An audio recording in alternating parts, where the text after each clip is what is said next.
Upender sir. ఆ రోజు మళ్ళా నేను వచ్చినా కదా సార్. వచ్చి మీకు మందులు స్ప్రే చేయడం ఎట్లా అని చూపించిన కదా సార్. ఏ విధంగా కొట్టాలి ఏమేమి కొట్టాలని చూపించిన కదా సార్. ఆ రోజు పొట్టకుళ్ళు ఉంది పాము పొడ తెగులు ఉంది దోమ ఉంది కదా సార్. నువ్వు కొట్టడానికి ముందు కూడా కొంచెం పొలం కూడా ఎర్రపోయి ఉన్నది కదా సార్. ఇప్పుడు ఏమేమి కంట్రోల్ అయినది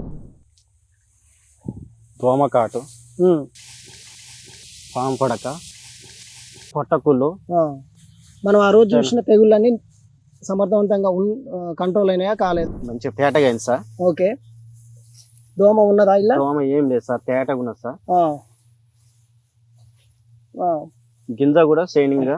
ఆ. ఒక దుబ్బు బీకి చూద్దామా మొన్నటికి ఇప్పటికి ఏమన్నా తేడాలు వచ్చిందో తెలియాలి కదా సార్. మనం వేరే రైతులకు చెప్పడానికి కోసం కానీ చూడడానికన్నా చూసినావు కదా దీంట్లో దోమ ఉందా లేదు సార్. ఆ? కాండం కూలు అంతటితో ఆగిపోయింది చూసినావు కదా పండాక అనేది ఇట్లా మొత్తం ఆగిపోయింది ఈ ఆకులు గతంలో వచ్చినవి చనిపోతుంటవి మిగతా హెల్దీగా ఉన్నవి ఎట్లా నీట్గా వస్తున్నాయి చూసినావు కదా ఇప్పుడు ఈ మందు కొట్టడం వల్ల నువ్వు తృప్తిగా ఉన్నావా ఇతర రైతులు కొట్టుకోవచ్చా చెప్పవచ్చా నువ్వు సార్. చెప్తావా కొట్టుకోవచ్చు సార్. ఏమేమి కొట్టినావు దీనికి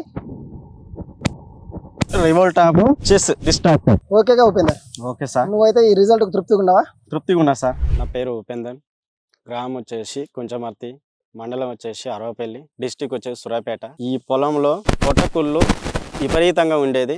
చెనర్జీ కంపెనీ వాళ్ళకి నేను ఫోన్ చేసి పిలిపించడం జరిగింది.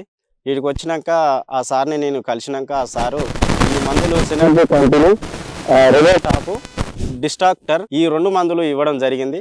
అది ఒక 2 రోజులల్లా మనకు తేడా కనిపించింది. 15 రోజులల్లా పూర్తిగా పోయింది. మంచిగా చూడడానికి గింజ శాతం కూడా మంచిగా కనపడుతున్నది, నీట్గా ఉన్నది.